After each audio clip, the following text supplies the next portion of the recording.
বাংলাদেশের স্বাধীনতা অর্জনের জন্য যে সকল শহীদ পুলিশ সদস্য আত্মত্যাগ করেছিলেন, যে কোনো মূল্যে সেই স্বাধীনতা রক্ষা করা আমাদের পবিত্র দায়িত্ব। এই বাংলাদেশে আর কোনো ফ্যাসিবাদ স্বৈরাচার যেন পুলিশ সদস্যদেরকে দেশ এবং জনগণের স্বাধীনতার বিরুদ্ধে ব্যবহার করতে সক্ষম না হয়।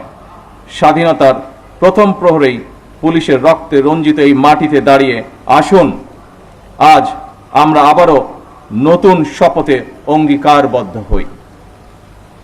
একদিকে বাংলাদেশের স্বাধীনতার পক্ষে চট্টগ্রামে মেজর জিয়ার উই রিভল্ট, অপরদিকে ঢাকায় রাজারবাগ পুলিশের মরণপণ প্রতিরোধ।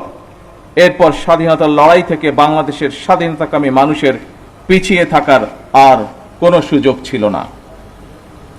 তবে মুক্তিযুদ্ধকালীন প্রজন্ম থেকে শুরু করে আজ পর্যন্ত, অর্থাৎ মুক্তিযুদ্ধ পরবর্তী প্রজন্ম, আমরা যারা ইতিহাস পড়ে কিংবা বীর মুক্তিযোদ্ধাদের প্রত্যক্ষ অভিজ্ঞতা শুনে মুক্তিযুদ্ধ সম্পর্কে জেনেছি, তাদের মনে মুক্তিযুদ্ধকালীন ইতিহাস নিয়ে এখনো কিছু প্রশ্ন হয়তো রয়েছে। 1971 সালের উত্তাল মার্চে জনগণ যখন স্বাধীনতাকামী মানুষের মনে টান টান উত্তেজনা, এমন পরিস্থিতিতে তৎকালীন পশ্চিম পাকিস্তান থেকে যখন ঢাকায় প্রতিদিন হাজার হাজার সৈন্য জড়ো করা হচ্ছিল, এমন পরিস্থিতিতে সকল পুলিশ সদস্যদেরকে রাজারবাগ পুলিশ লাইন্সে একসঙ্গে জড়ো করে রাখার পেছনে তৎকালীন রাজনৈতিক নেতৃত্বের কি যুক্তি বা কৌশল কাজ করেছিল, বাংলাদেশের স্বাধীনতা এবং মুক্তিযুদ্ধ সম্পর্কে যারা এখনো গবেষণা করছেন, এটি এখন তাদের জন্য একটি গবেষণার বিষয় হতে পারে বলে আমি মনে করি।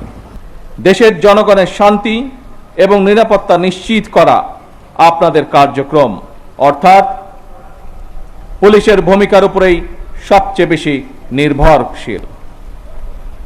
আপনারা জনগণের জানমালের নিরাপত্তা নিশ্চিত করতে সাধ্য এবং সামর্থ্যের সবটুকু দিয়ে চেষ্টা করবেন, এটি আপনাদের কাছে বর্তমান সরকারের প্রত্যাশা।